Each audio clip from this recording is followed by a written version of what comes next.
میں بعض اوقات حیران ہوتا ہوں، یقین مانے لوگ علماء کے خلاف. اس دن ایک عالم کے بارے میں ایک شخص مجھے کہہ رہا تھا، میں تو اسے عالم نہیں سمجھتا. میں نے کہا کیوں؟ چلو میں نام لے کر بتا دیتا ہوں. قائد ملت اسلامی حضرت مولانا فضل الرحمان دامت برکاتہم گل. ہم تو اسے عالم نہیں سمجھتے، سارا دن اسمبلی میں بیٹھے، اس کا کیا کام ہے؟ کون سے اس نے دین نافذ کر دیا آج تک؟ میں نے کہا باقی عالم اس دنیا میں ہیں؟ کہتے جی. میں نے کہا انہوں نے کون سا ملک میں اسلام نافذ کیا؟ جنہیں تم مانتے ہو ان میں سے کوئی ایک مولوی ہے جس نے اسلام ملک میں نافذ کیا ہو؟ ملک میں نہیں کیا تو دین پہ عمل تو کرتا ہے. میں نے کہا مولانا فضل الرحمان نے کون سا دین پہ عمل نہیں کیا بتا. خانقاہ اس بندے کی ہے، مدرسہ اس بندے کا ہے، اس کی اولاد دیندار ہے، صوم و صلات کی پابند ہے، اولاد عالمات ہے، لوگوں سیاستدانوں کی بیویوں بیٹیوں اور پوتیوں تک لوگ جانتے ہیں، اس کی بیوی اور بچوں کو آج تک کوئی نہیں جانتا. 6 لاکھ علماء کا امام ہے، بتا اس نے کون سے دین کو ٹھکرایا؟ میں نے کہا تجھے عالم چاہیے اپنی مرضی کا، باقی باتیں کرنا تمہاری ذمہ داری. کیا نہیں اس نے کون سا دین نافذ کیا؟ میں نے کہا مولانا فضل الرحمان کو آپ نے بنایا کب وزیر اعظم ہے؟ 4 MNA دے کر اسے اسمبلی میں بھیج دیتے ہو اور کہتے ہو اس نے کون سا دین نافذ کیا ہے؟ بھائی جنگل کاٹنے کے لیے چاقو نہیں چاہیے، بڑے بڑے آلات چاہیے. کفر کا راستہ روک کے اسلام کے نفاذ کے لیے اسے پوری طاقت دو نا.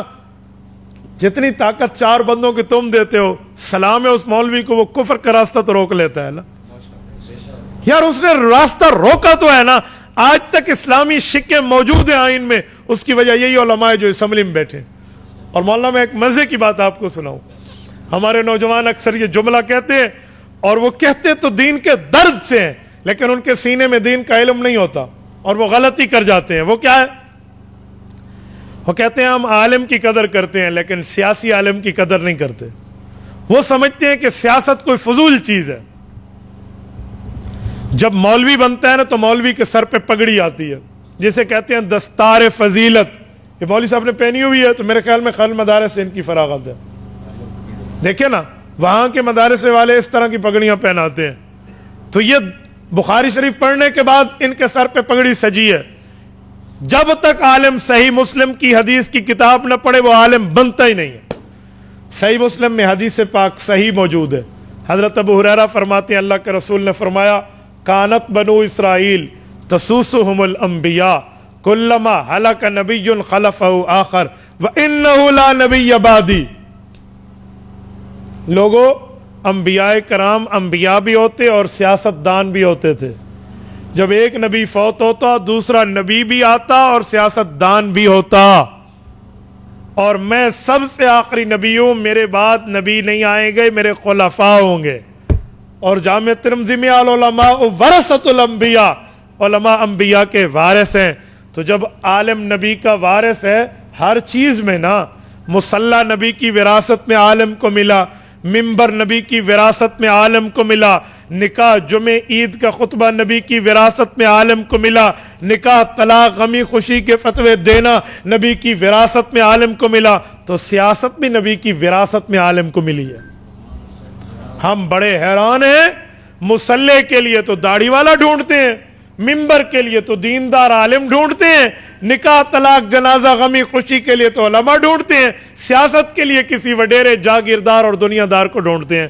کیوں؟ یہ نبی کی وراثت نہیں ہے، یہ پیغمبر کی وراثت نہیں ہے، اس کا نبی کی وراثت سے کوئی تعلق نہیں ہے. یار یہ سیاست بھی تو نبی کی وراثت ہے. یہ میرے پاک پیغمبر نے فرمایا. ایک بندہ کہنے لگا آج کل سیاست فضول ہو گئی ہے. میں نے کہا اگر کوئی ایسے کہہ دے آج کل امامت فضول ہو گئی ہے تو کسی داڑھی منڈے کو امام بناؤ گے اپنی مسجد کا؟ خطیب رکھ لو گے؟ کہتے نہیں. میں نے کہا پھر نہیں، حضور پاک کے دور کو 14 سال گزر گئے ہیں اسی لیے سیاست فضول ہو گئی ہے. میں نے کہا پھر امامت اور خطابت بھی فضول ہو گئی ہے، 14 سال گزر گئے. تو اگر وہ محفوظ ہے تو یہ بھی محفوظ ہے. وہ خدا کے بندے سیاست دین کا جزو ہے، سیاست شریعت کا حصہ ہے، سیاست اسلام کا پارٹ اور حصہ ہے. آپ کیسے کہتے ہیں یہ نہیں ہے؟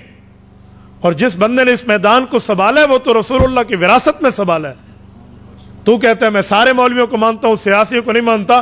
اور تبلیغ کا مولوی تبلیغ سنبھالتا ہے تو حضور کا وارث ہے. اور یقیناً ہے جہاد کا مولوی صحیح جہاد سنبھالتا ہے تو حضور کا وارث ہے. تدریس کا مولوی درس سنبھالتا ہے تو حضور کا وارث ہے. تزکیہ کا مولوی خانقاہ میں دلوں کو اللہ اللہ کرنا سکھانا اگر سنبھالے ہوئے تو حضور کا وارث ہے. سیاست جس عالم نے سنبھالی ہے وہ حضور کا وارث کیوں نہیں ہے؟ یہ تمہیں کس نے کہہ دیا یہ رسول اللہ کا وارث نہیں ہے؟ اور میں ایک جملہ کہتا ہوں، رمک کے مسلمانوں، دل کی تختی پر غور سے یہ بات ذہن میں رکھنا، یہ جو لفظ ہے نا کہ ہم مولویوں کو مانتے ہیں سیاسی مولویوں کو نہیں، یہ سب سے پہلے کس نے کہا تھا؟ اس دھرتی پر کس نے کہا تھا آپ جانتے ہیں؟ قادیانیوں نے کہا تھا۔ کیوں؟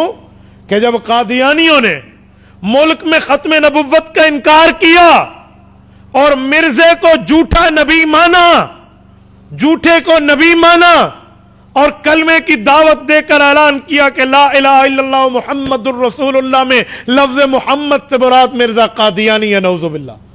انہوں نے اعلان کیا کہ ہمارا نبی مرزا ہے، اس پر فرشتہ اترتا ہے جس کا نام ٹیچی ٹیچی ہے، اس پر سنسکرت زبان میں آیات اترتی ہیں، اور قادیانیوں نے اپنا مذہب بنایا اور حضور پاک کی ختم نبوت پر ڈاکہ ڈالنے کی کوششیں کی۔ تو عطا اللہ شاہ بخاری امیر شریعت رحمۃ اللہ علیہ، اللہ اس کی قبر پہ کروڑوں رحمتیں نازل فرمائے، یہ میدان میں آئے، 10,000 آدمی شبہ ہوا، لیکن ملک میں قانون نہ بنا سن 53 کی تاریخ میں۔ لیکن جب سن 1974 آیا، اس وقت اس ملک پر اللہ کی ایک رحمت تھی، ایک سیاسی عالم اسمبلی کا ممبر تھا جسے دنیا مولانا مفتی محمود کے نام سے یاد کرتی ہے رحمہ اللہ، یہ اسمبلی میں تھا، سیاسی بھی تھا، مدرس بھی تھا۔ اس نے قومی اسمبلی میں اعلان کیا، اس وقت کے وزیر اعظم جناب ذوالفقار علی بھٹو، اللہ ان کی مغفرت فرمائے، اس کا بہت بڑا ختم نبوت میں ہاتھ ہے، ان کی موجودگی میں کہا کہ آج ہم حضور پاک کا نام لے کر حلف لیتے ہیں، ہم حضور پاک کا نام لے کر خود کو مسلمان کہتے ہیں، اور رسول اللہ کی عزت اور ناموس اور ختم نبوت پہ حملہ ہے، ہماری اسمبلی کس لیے؟ ہم کس چیز پہ MLA بن کے بیٹھے ہیں؟ آپ اس چیز کا فیصلہ کرو۔ تو اسمبلی چاہتی تو یک طرفہ فیصلہ کر سکتی، تو نے یک طرفہ نہیں کیا، انہوں نے کہا جی قادیانیوں کو بلواؤ۔ قادیانی اپنے خلیفہ سمیت آیا، اپنے بڑے سمیت آیا، نائب نبی سمیت آیا، اور 13 دن وہ اسمبلی میں موجود رہے۔ 13 دن انہیں بہت سا ٹائم ملا، اپنے آپ کو مسلمان ثابت کرو، دلیلیں لاؤ، ثبوت لاؤ، ایویڈنس لاؤ کہ تم مسلمان ہو اور تم حضور کے ختم نبوت کے منکر نہیں ہو، حضور پاک کی شریعت کے انکاری نہیں ہو، دلیلیں لاؤ۔ 13 دن تک بحث چلی۔ ادھر سے مولانا مفتی محمود مسلمانوں کے قائد تھے، باقی علماء سمیت تمام مکتبہ فہائے فکر جتنے اہل سنت والجماعت اسلام کے ہیں وہ سارے موجود تھے، اور ادھر سے قادیانیت تھی۔ 13 دن بحث ہونے کے بعد کفر ہار گیا اور اسلام جیت گیا۔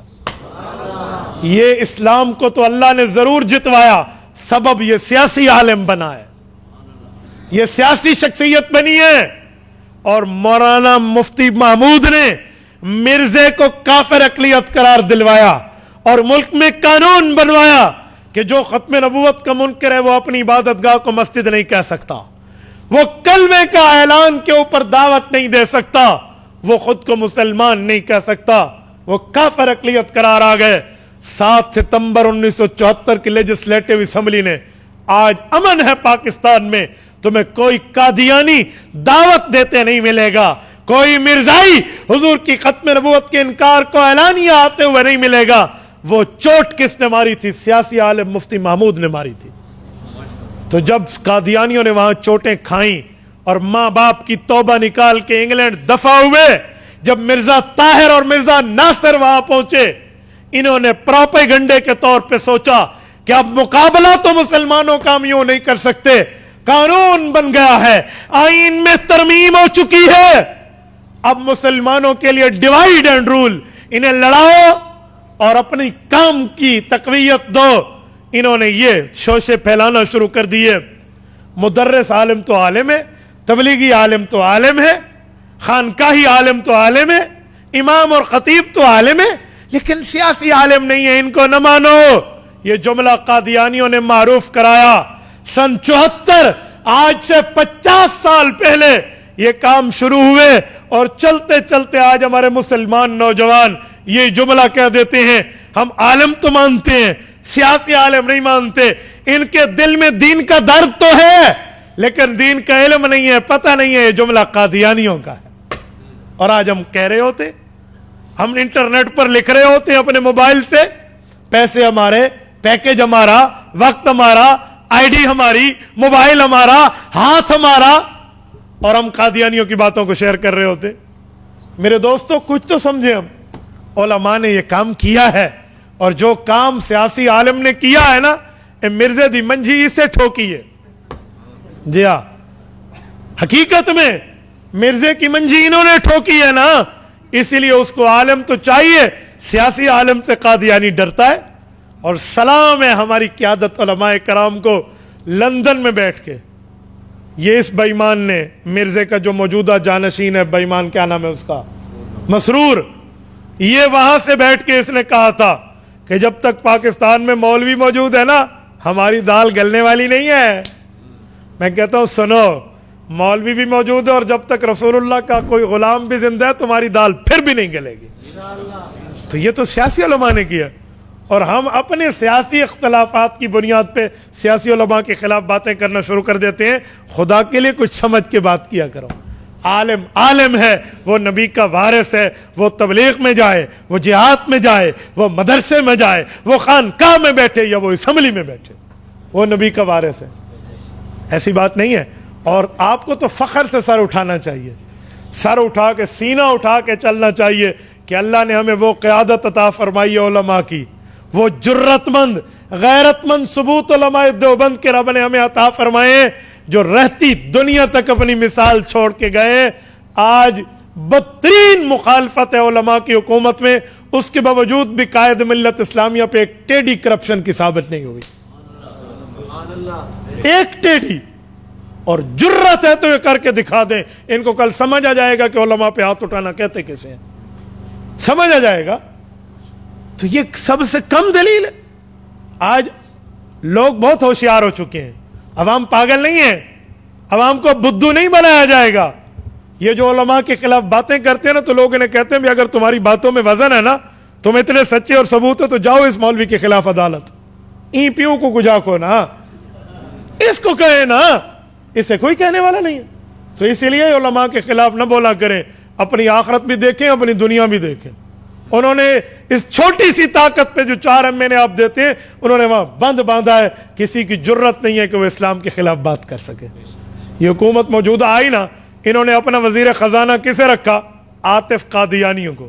یہ علماء کی محنت تھی, ان نے آواز اٹھائی, اور ملک نے عوام میں آواز اٹھائی, یہ مجبور ہو گئے قادیانیوں کو واپس بھیجنے میں. ایسا نہیں ہے, آپ بے فکر رہیں. آپ کو محاذ میں اسلام کی صف اول میں یہی سیاسی علماء قیادت کرتے ہوئے نظر آئیں گے. آپ نہیں کرتے, نہ کریں نہ سیاست, لیکن علماء کے خلاف بول کے اپنی عاقبت برباد بھی نہ کریں. اپنے قیادت پر اعتماد رکھیں. تبارك الذي نزل الفرقان على عبده ليكون للعالمين نذيرا.